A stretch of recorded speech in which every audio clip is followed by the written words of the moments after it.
اعلی حضرت فاضل بریلوی رحمۃ اللہ علیہ نے فتاوی رضویہ میں لکھا ہے.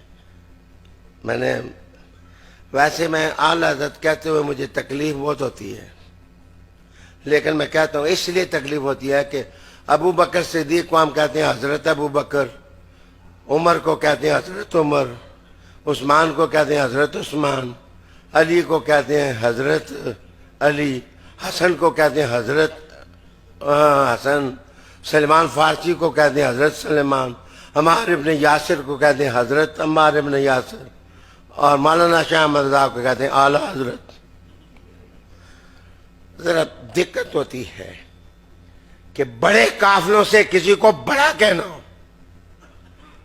میرے خیال میں اگر وہ صرف یہی امام احمد رضا خان کہہ دیں تو میرے خیال میں ان کے عظمت کے ستارے کی چمک یہ بھی کافی ہے، اور یہ روشنی کافی ہے. ہمیں اکابر کو اکابر سمجھنا چاہیے.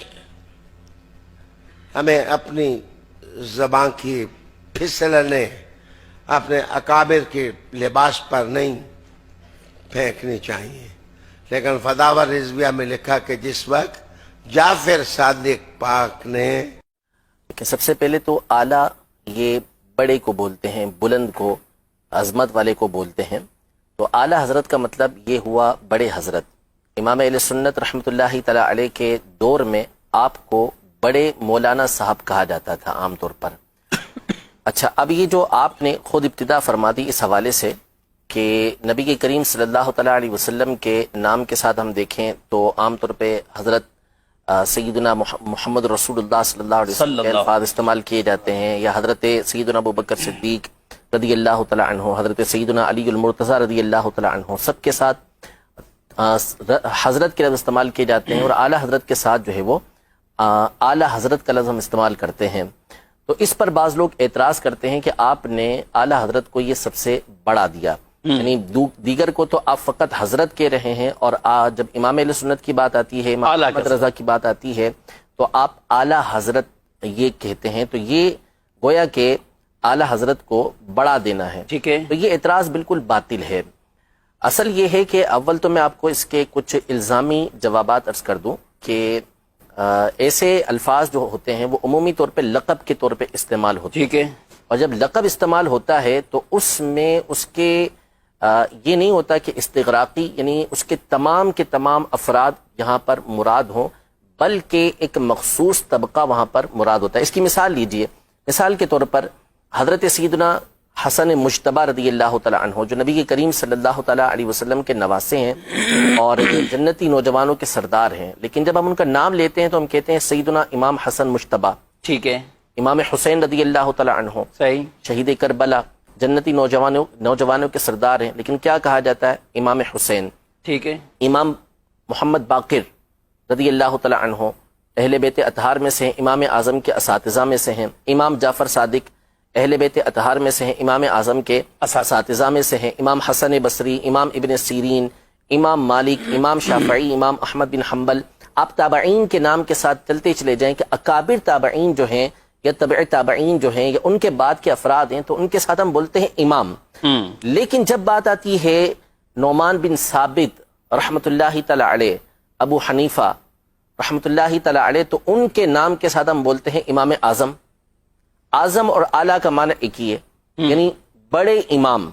تو اب کوئی یہ اعتراض کرے کہ یار آپ نے تو امام اعظم کو امام حسن مجتبی سے بڑھا دیا، امام حسین سے بڑھا دیا، حالانکہ ایسا کوئی بھی نہیں کہتا. ٹھیک ہے، یہ ایک مثال ہو گئی علمی اعتبار سے. اب مثال کے طور پر ایک اور مثال دنیاوی اعتبار سے، ہمارے جو قائد ہیں، ہمارے رہنما، سب سے بڑے رہنما کون ہیں؟ نبی کریم صلی اللہ تعالیٰ علیہ وسلم کی ذات گرامی. ہمارے قائد ہم یہ کہیں گے کہ ابو بکر صدیق رضی اللہ تعالیٰ عنہ ہیں. ہمارے قائد خلفائے راشدین ہیں. ہمارے قائد اہل بیت اطہار ہیں.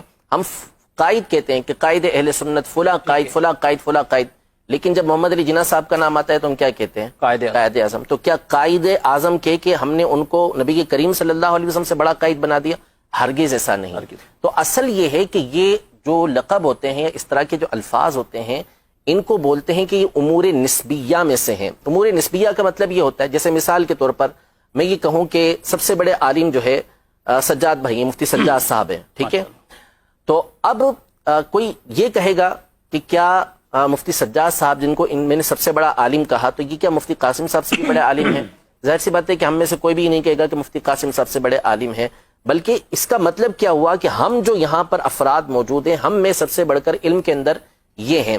تو اس کا مطلب یہ ہے کہ اس طرح کے القابات جب استعمال ہوتے ہیں تو مخصوص طبقہ، مخصوص دائرہ یہ مراد ہوتا ہے. تو اعلیٰ حضرت امام اہل سنت رحمۃ اللہ تعالی علیہ کے لیے جب یہ لفظ استعمال کیا جاتا ہے تو اس کا مطلب یہ ہوتا ہے کہ آپ اپنے زمانے کے افراد اور اپنے مابعد کے افراد کے اوپر فوقیت رکھتے ہیں، اپنے بعد والے افراد کے اوپر آپ فائق ہیں، بلند ہیں ان سے، علم کے اندر، تقوی کے اندر، عشق کے اندر، ان تمام چیزوں میں اللہ نے آپ کو بلندی عطا فرمائی تھی، اس لیے علماء نے آپ کو اعلی حضرت کا یہ لقب دیا.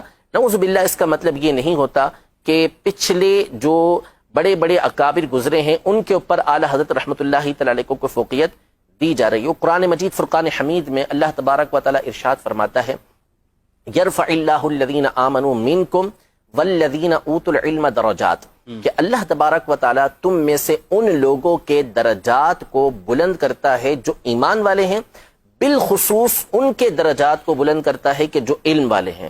تو امام اہل سنت علم کے اندر اپنے زمانے کے اندر سب سے فائق تھے، اس اعتبار سے بھی آپ کے درجات کی دوسروں سے بلند.